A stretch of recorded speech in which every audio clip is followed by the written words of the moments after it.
Good morning students. क्या पढ़ रहे थे? Solid state BSc part first. BSc first चल क्या रही थी तेरी? Solid state. ठीक है बेटा, सॉलिड स्टेट में क्या क्या चीज़ें पढ़ ली थी वो तू देख एक बार के लिए। ठीक है, सॉलिड स्टेट में अपन ने लास्ट क्लास में अपन ने पढ़ा था क्रिस्टल जालक, ठीक है, लेटिस। ठीक है, उसके बाद में पढ़ा था लेटिस पॉइंट। ठीक है, और उसके बाद में अपन ने जो बातें करी थी एकक कोष्टिका। क्या पढ़ा था? एकक कोष्टिका। एकक कोष्टिका क्या होती है, यहां से शुरू करते हैं दोबारा। एकक कोष्टिका मतलब क्या होती है तेरी? Unit cell. ठीक है, यूनिट सेल। यूनिट सेल को हिंदी में क्या बोलेंगे अपन? एकक कोष्टिका। ठीक है बेटा जी, एकक कोष्टिका की बात करते हैं। हाँ जी, मैं बता देता हूँ, हिंदी और इंग्लिश दोनों मीडियम के बच्चे ध्यान से सुनिएगा। अगर पीछे के नोट्स रह रहे हैं तो वे मैं आपको प्रोवाइड करवा दूंगा आसानी से। ठीक है, जैसे इलेक्ट्रो जो उसकी केमिकल काइनेटिक्स थे, इंग्लिश मीडियम वाले ने लिख लिया था, केमिकल काइनेटिक्स से रिलेटेड जो भी थी उसके बच रहे हैं, मेरे को पता है उसके कोलाइड के बच रहे हैं। ठीक है, और बच्चों और के जिनके कोलाइड के हो गए, इलेक्ट्रोकेमिस्ट्री वो केमिकल काइनेटिक्स के बच रहे हैं, वो मेरे को बता देना, मैं आराम से भेज दूंगा आपके पास धीरे धीरे। ठीक है, पर ध्यान दीजिएगा सॉलिड स्टेट को साथ साथ कंटिन्यू करना, इसके बाद में मैं इसके नोट्स नहीं भेजूंगा। ठीक है, अभी साथ के साथ में आप लिखते चलो और बनाते चलो, बाकी के नोट्स में भेजता रहूंगा। मैच करते रहना, रफ कॉपी में बनाओ, फेयर कॉपी में लास्ट में बना लेना एक दिन। ठीक है, अब चलते हैं एकक कोष्टिका के पास। एकक कोष्टिका क्या होती है? वह छोटी से छोटी इकाई। क्या होती है बेटा? वह छोटी से छोटी इकाई जिसकी लगातार पुनरावृत्ति होने से क्रिस्टल जालक का निर्माण होता है। क्या होती है? वह छोटी से छोटी इकाई, वह छोटी से छोटी इकाई, वह छोटी से छोटी इकाई जिसकी जिसकी लगातार पुनरावृत्ति होने से, लगातार पुनरावृत्ति होने से, लगातार पुनरावृत्ति होने से किसका निर्माण होता है? क्रिस्टल जालक का निर्माण होता है। किसका निर्माण होता है? क्रिस्टल जालक का निर्माण होता है। क्या कहलाती है मेरी? एकक कोष्टिका कहलाती है। क्या कहलाती है? एकक कोष्टिका कहलाती है। एकक कोष्टिका किसके रूप में होती है? एकक कोष्टिका घन के रूप में पाई जाती है। ठीक है, जैसे मैं एक एकक कोष्टिका बनाता हूं, ये तेरा क्यूब मैंने बनाया है छोटा सा। ठीक है, इस तरह से सबको क्यूब बनाना आना चाहिए बेटा जी। ठीक है, इनको मिला देना। इसको क्या बोलेंगे अपन? Unit cell. क्या बोलेंगे? यूनिट सेल, एकक कोष्टिका। ध्यान दे, वह स्मॉलेस्ट, ठीक है, वह स्मॉलेस्ट यूनिट है, ठीक है, जिसकी लगातार मतलब कंटिन्यू उसका क्या करे अपन? पुनरावृत्ति मतलब रिपीट करे, और रिपीट करने से क्या बने तेरा? लेटिस बने, उसी को अपन क्या बोलते हैं? यूनिट सेल बोलते हैं। ठीक है, यूनिट सेल। उसके बाद में तेरा टॉपिक लगाना तेरे को यूनिट सेल के पैरामीटर। ठीक है, parameter of unit cell, parameter of unit cell मतलब यूनिट सेल के मतलब एकक कोष्टिका के पैरामीटर। एकक कोष्टिका के कुल कितने पैरामीटर होते हैं? एकक कोष्टिका के कुल 6 पैरामीटर होते हैं। कितने पैरामीटर होते हैं गुरुजी? 6 पैरामीटर होते हैं एकक कोष्टिका के। 6 कौन कौन से होते हैं? 6 पैरामीटर में ध्यान देना बेटा, जिनमें से 3 जो पैरामीटर होते हैं, ठीक है, 3 कौन कौन से होते हैं? भुजाओं की लंबाई। किसकी लंबाई? भुजाओं की लंबाई होती है 3। तो कौन कौन सी होती है? ए, बी, सी। ठीक है, और 3 क्या होते हैं गुरुजी? 3 होते हैं मेरे फलक के कोण है। फलक के कोण, ध्यान देना, फलक के कोण का मतलब फेस एंगल बोलते हैं। ठीक है, इंटरफेसियल एंगल। क्या बोलेंगे इसको? Interfacial angle. कौन कौन से होते हैं? अल्फा, बीटा और गामा। कौन कौन से होते हैं बेटा? अल्फा, बीटा और गामा। मान ले मैं तेरे लिए एक डायग्राम बनाता हूं छोटा सा। ठीक है, मैथ वाले बच्चे समझ जाएंगे, हिंदी जो सॉरी जो एग्रीकल्चर से हैं और जो बायो के बच्चे हैं, ध्यान देना बेटा, ये तेरी एक्स एक्स होती है। ठीक है, ये कौन सी होती है? तेरी वाई एक्स होती है। ठीक है, और ये तेरी कौन सी होती है? हमेशा ही जेड एक्स होती है। और तेरा जो क्यूब होता है वो तीनों दिशाओं में होता है, एक्स में भी होता है, वाई में भी होता है और जेड में भी होता है। ठीक है, कैसे होता है? तीनों दिशाओं में। मान ले इस पॉइंट के ऊपर मैं क्यूब ला के रख दूं। कैसे? इधर मैं क्यूब ला के रख दिया इस पॉइंट्स के ऊपर, ये मेरा क्यूब है, ये मेरा क्यूब बना रहा हूं मैं। ठीक है, वो तीनों दिशाओं में कैसे आता है देखना एक बार के लिए। इस तरह से ये मेरा क्या है, क्यूब है। ठीक है, ध्यान देना बेटा, इस क्यूब के अंदर अगर मैं इसको मूल बिंदु मान लूं, ये तेरा ओरिजिन है, तो इसको मैं मूल बिंदु मान लिया ओरिजिन। ठीक है, इधर आया कौन सी दिशा, ये रही गुरु जी, ये कौन सी है, ये एक्स एक्स है। कौन सी है, एक्स एक्स। ऊपर गया ये दिशा, तो ये कौन सी है तेरी बेटा, वाई एक्स। इसी तरह जेड में जाऊं तो ये कौन सी दिशा आ गई मेरी गुरु जी, जेड एक्स है। कौन सी बेटा, जेड एक्सिस है। ध्यान दीजिएगा। अब ये क्या है, फलक है। ये क्या है बेटा, फलक है। जैसे मैं तेरे को एक बात बताऊं, फलक का मतलब होता है ये बिल्कुल क्लोज पैक्ड है। तूने किसी को हाथ में घुमाते हुए देखा होगा, एक जिसको खेलते रहते हैं, एक तरफ कलर मैच करवाते हैं। ठीक है, वो तेरा एक घन की तरह होता है, सारा का सारा किसकी तरह होता है, वो तेरा घन की तरह होता है।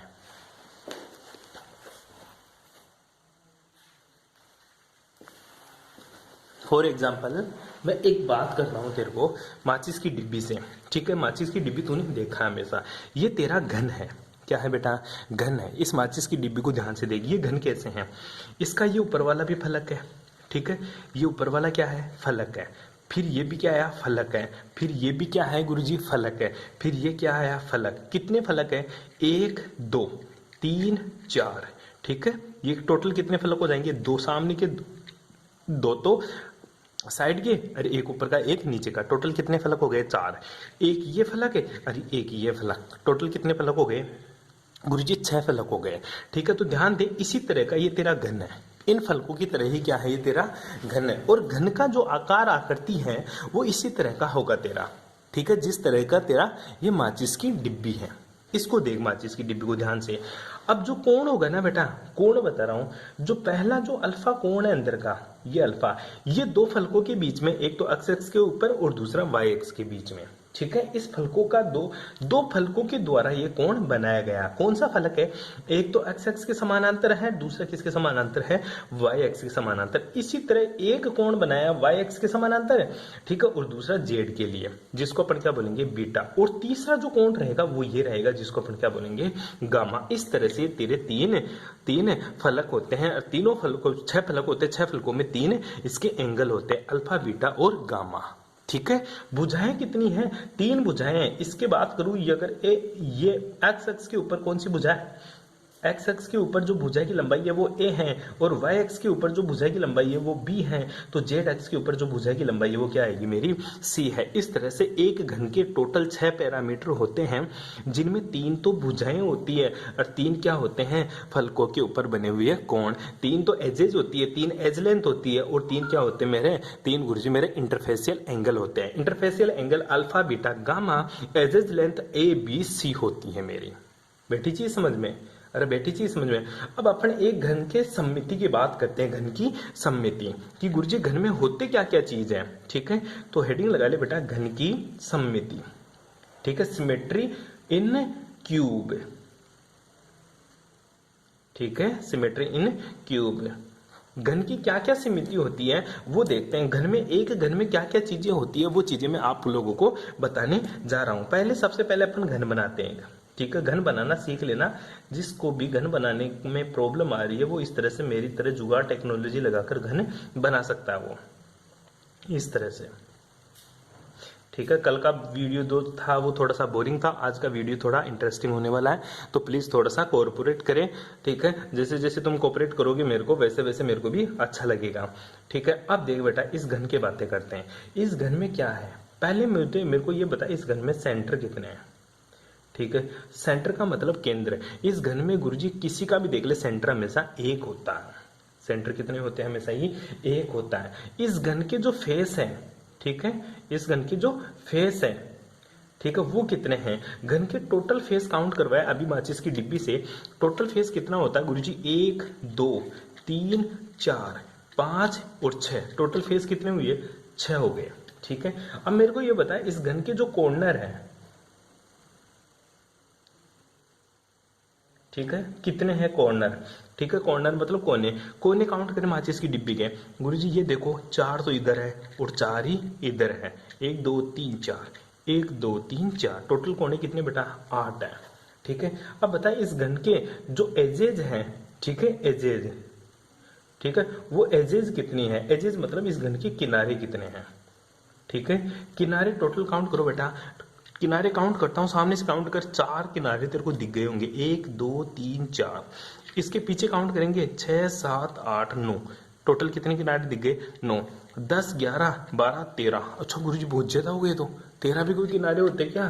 ठीक है, अरे बावल इधर देख, टोटल किनारे काउंट करने घन के, अपन को काउंट करेंगे तो 1 2 3 4, 4 किनारे हो गए, 4 किनारे हो गए इस घन के। ठीक है, अब काउंट कर, 5 6 7 8 9 10 11 12।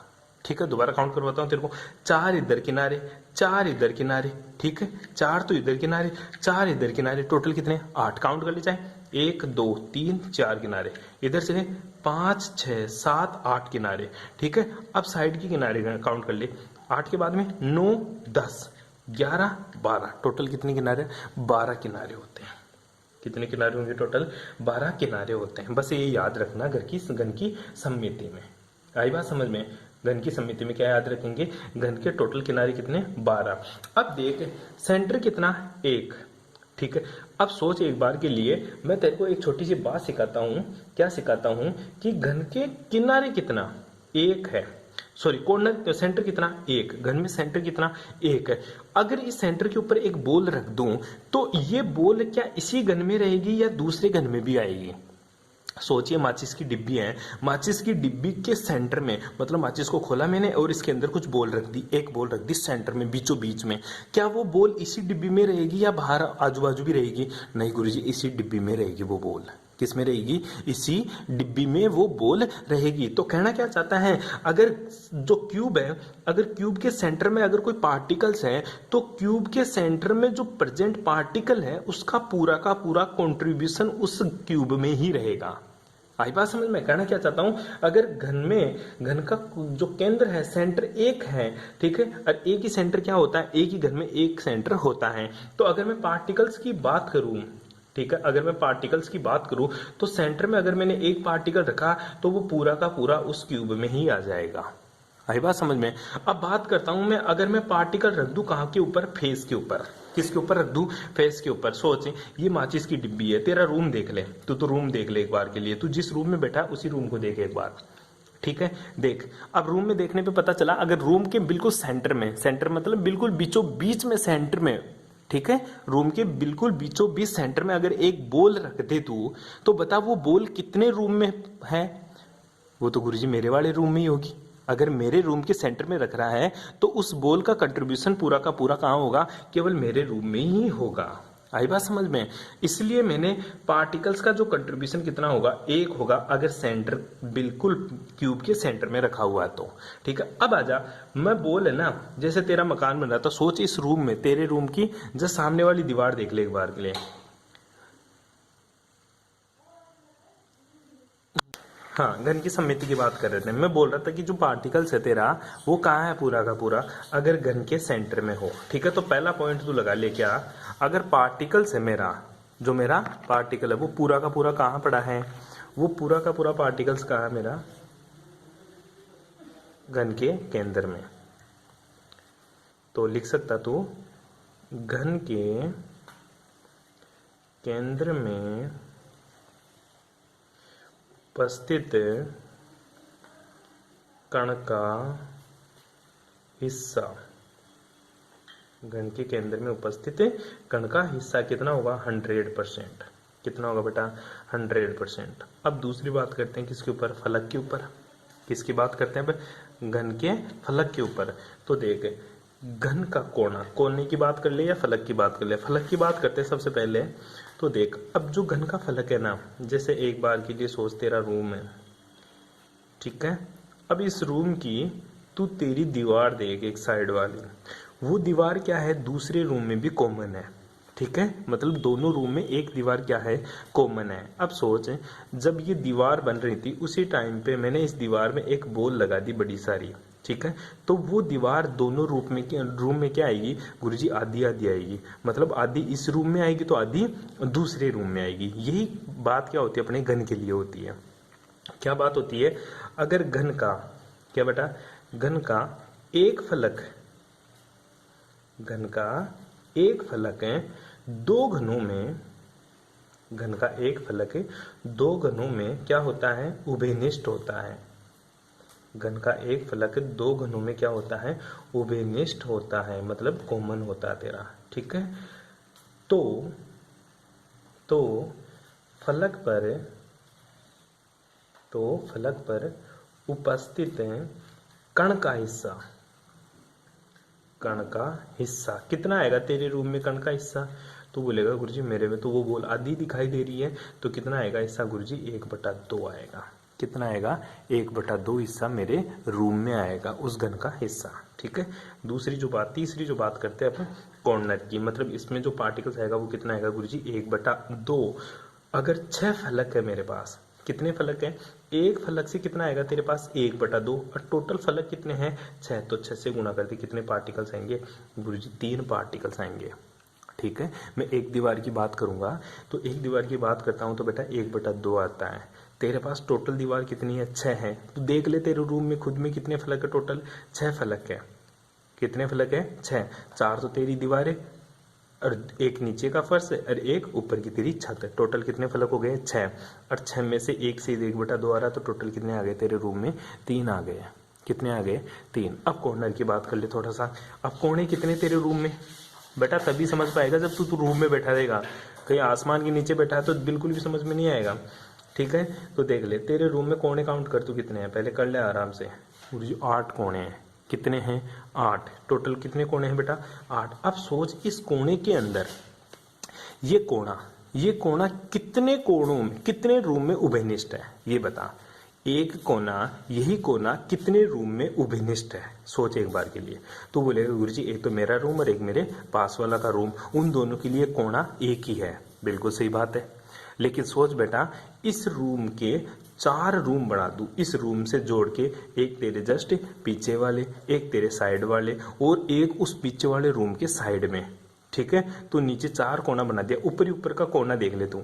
ठीक है, ऊपर का कोना है ना, वो एक कोना टोटल 8 रूम में उभयनिष्ठ है। अगर तेरा मकान 2 मंजिला है तो कैसे, सोच तेरा रूम का एक कोना आसानी से देख, बीच वाला मेन गेट, जो गेट लगा हुआ उस कोने को देख, वो कोना नीचे तेरे रूम में भी उभयनिष्ठ है और तेरे पड़ोसी के रूम में भी वही कोना है। ठीक है, ऐसे ही अब तेरे रूम के जस्ट आगे रूम बना दूं और उस पड़ोसी के रूम के जस्ट आगे रूम बना दूं, तो भी उनमें भी वो कोना उभयनिष्ठ है। और ऐसे ही 4 रूम तो ऊपर बना दे, उनमें भी वो कोना क्या है, उभयनिष्ठ है। तो तेरा एक जो कोना है ना, वो कितने घनों में उभयनिष्ठ है, वो गुरुजी 8 रूम में उभयनिष्ठ है एक कोना। ठीक है, तो अपन घन के लिए बोल सकते हैं कि जो घन का कोना है, घन का कोना कितने, 8 घनों में, घन का कोना 8 घनों में उभयनिष्ठ है, 8 घनों में उभयनिष्ठ होता है।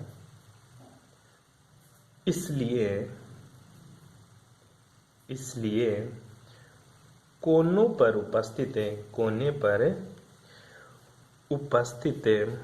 किसी कण का हिस्सा कितना आएगा बेटा, किसी कण का जो हिस्सा है वो कितना आएगा, 1/8। क्योंकि एक बॉल है और वो बॉल 8 रूम में दिख रही है, तो तेरे रूम में कितना हिस्सा है बेटा, 1/8। कितना हिस्सा आया, 1/8। तो कॉर्नर के बारे में सोच, अगर तेरे रूम में कितना, 1/8, और टोटल बॉल कितनी, 8। ठीक है, टोटल कॉर्नर कितने, 8, तो तेरे रूम में कितनी बॉल हो गई, टोटल 1 बॉल हो गई। आई बात समझ में, क्योंकि तेरे रूम में भी बेटा 8 कोने हैं और एक कोने से तेरे को हिस्सा कितना मिल रहा है, 1/8, और टोटल कोने कितने, 8, तो कितना आ गया, 1 आ गया।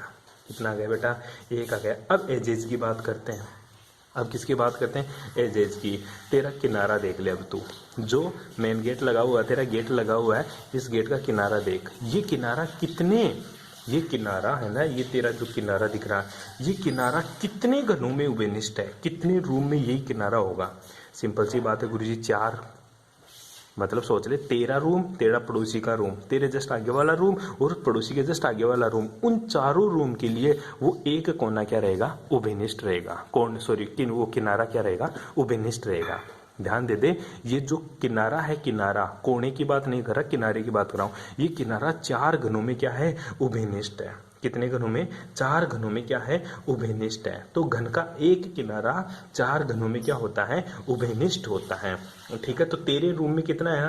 गुरुजी मेरे रूम में तो उस पर रखी हुई बॉल का 1/4 हिस्सा आया। और टोटल किनारे कितने तेरे रूम में? गुरुजी 12। तो बेटा तेरे रूम में कितना आया? तेरे रूम में कितना आया? गुरुजी 3। कितनी बॉल आई बेटा तेरे रूम में? गुरुजी 3 बॉल आ गई मेरे रूम में। आई बात समझ में? ध्यान देना इस चीज के बारे में, अच्छे से सोच लेना बेटा एक बार के लिए। ठीक है, तो चौथा पॉइंट क्या लिखेगा? घन का एक किनारा 4 घनों में उभयनिष्ठ है। क्या लिखेगा? घन का एक किनारा, घन का क्या लिखेगा? चौथा पॉइंट, घन का एक किनारा, घन का एक किनारा 4 घनों में उभयनिष्ठ है। 4 घनों में क्या है? उभयनिष्ठ है। घन का किनारा 4 घनों में क्या है? उभयनिष्ठ है। ठीक है, तो क्या लिखिएगा? अतः किनारे ऊपर उपस्थित है, अतः किनारे पर उपस्थित है, किनारे पर उपस्थित है कण का हिस्सा, कण का हिस्सा कितना आएगा बेटा? 1/4। बैठ गई बात समझ में? बस ये बात तेरे को याद रखनी है, कर लेगा इस चीज को आसानी से। ये सिंपल सी बात तेरे को क्या करनी है? याद रखनी है। कोई दिक्कत है बेटा? ये चीजें अब बेटा इंग्लिश मीडियम के बच्चे ध्यान से सुने एक बार के लिए। कुछ भी नहीं इंग्लिश में, तो इतना सा ध्यान देना। सेंटर बोलते हैं, इसको फेस बोलते हैं, कोने को कॉर्नर बोलते हैं, और किनारे को एजेस बोलते हैं। ठीक है, तो ध्यान देना। उभयनिष्ठ को क्या बोलते हैं अपन? बिल्कुल कॉमन बोलते हैं। ठीक है, तो तू लिख सकता है कि जो एक एजेस हैं, ठीक है, जो क्यूब के अंदर जो एज होती है वो 4 क्यूब में क्या होती है? कॉमन होती है। इसलिए जो एज होती है, ठीक है, जो मेरे जो घन है, मेरा जो क्यूब है, उसमें कितनी एज होगी या उस पार्टिकल्स का कितना एज मेरे रूम में होगा, वो 1/4 रहेगा। इस तरह से तू इंग्लिश में इसको कन्वर्ट कर सकती है। अगर फिर भी प्रॉब्लम आए तो मैं तेरे को नोट्स भेज दूंगा। ठीक है, समझने में कोई दिक्कत आए तो पूछ सकती है। आगे देख, अब बात करते हैं अपन एक कोष्टिका की प्रकार। क्या पढ़ेंगे बेटा? एक कोष्टिका की प्रकार। एकक कोष्टिका के प्रकार, जो एक कोष्टिका के प्रकार हैं वो पढ़ेंगे अपन कल की क्लास में। ठीक है बेटा, थैंक्स फॉर कोऑपरेशन।